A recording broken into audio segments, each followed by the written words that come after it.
Our final guest this month is no stranger to Black Nouveau. Last year, his Black String Triage Ensemble was the focus of Marquise Mays' Black String documentary that was available throughout the PBS system, airing here on Black Nouveau. The Black String Triage Ensemble is a group of Black and Latinx musicians, violin, viola, cello, upright bass, that play at the scene in the immediate aftermath of tragic events. We in Milwaukee have chosen to prioritize shootings, reckless driving occurrences, and drug overdoses. Dayvin Hallmon joins us now as the executive director of the Black Diaspora Symphony Orchestra, which will be in concert on June 14th performing Cries from Our Soul. Dayvin, welcome. Thank you. All right, first off, talk about Cries from Our Soul. What should we expect from that performance? Cries from Our Soil is a brand new world premiere piece written specifically for this occasion. It is written in tribute to Jeffrey Dahmer's victims, their families, Sade Robinson, and others that have been lynched. The composer of it is Autumn Maria Reed. The poet supplying the text is Britt Nicole. Soloist, Michaela Usher, and visual artist Brooks and Lloyd Dixon, chorus director Lee Stovall. So it's a lot of parts together. It's designed to be, it's a song basically sung by orchestra. They're short work, not long.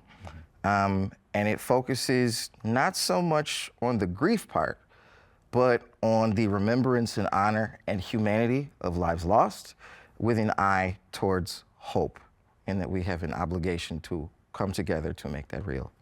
So I've heard of a few of the pieces, of course, saw it at the film festival, but I'm thinking, what's the motivation behind focusing on the Jeffrey Dahmer victims, and just why go there as far as, something, that is so traumatic for a lot of people still here in Milwaukee?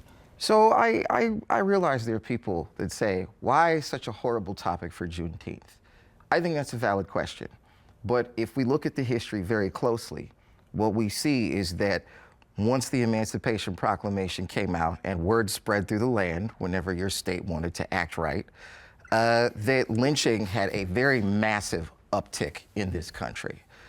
And so as we celebrate now what I believe will be, the second official Juneteenth in this country, as others bat around and kick around the phrase Civil War, we as Black Americans in particular have to keep in mind that our freedom comes with a cost. It isn't just Crispus Attucks in terms of the American Revolution.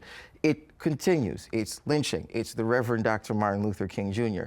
And Angela Yvonne Davis makes a wonderful point about racism. She says racism changes. It transmutes itself, right?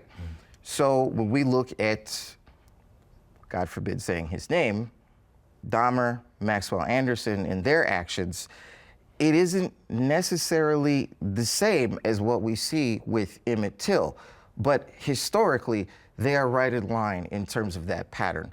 There are similarities, there are echoes. And so the purpose of this is not to focus on the assailants.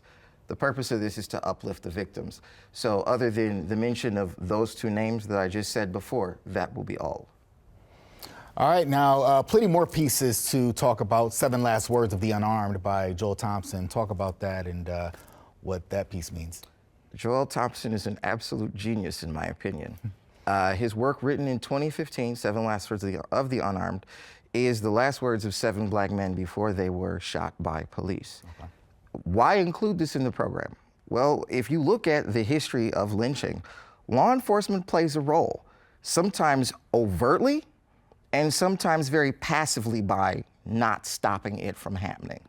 There are those that would argue perhaps that in the modern era, as we understand lynching today, that what we have seen with police violence would fall in line with that. So in that right, it makes sense to include that on the program. I'm impressed by how Mr. Thompson thinks about and uses the idea of pulse in terms of the music, in terms of the loss of life of a person as it is occurring. There's one particular movement that is very dreamlike, and the words are, "Mom, I'm going to college." And you are forced to confront the fact that this is a human being that is someone's hope.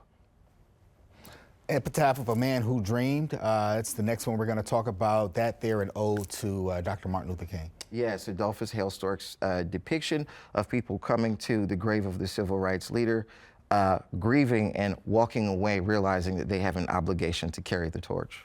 And then Symphony Number 4, William Grant Still. Talk about that. William Grant Still Symphony Number 4 is a symphony in name only.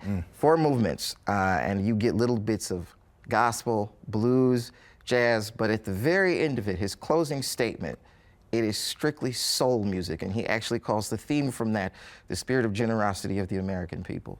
So all these pieces, what do you hope people get from this experience as a whole? We need something, I think, in this particular moment that acknowledges the history, that uplifts our humanity, and in America's most segregated city, confronts racism, but also brings us together. And what better way to do that than the unexpected space of classical music? And when and where can we see and experience this? Friday, June 14th at the Washington Park Bandshell at 7:00 p.m. Concert will last approximately an hour and 45 minutes. No ticket, it's free, family friendly. Dayvin, thank you so much for joining us. Always welcome here. Thank you.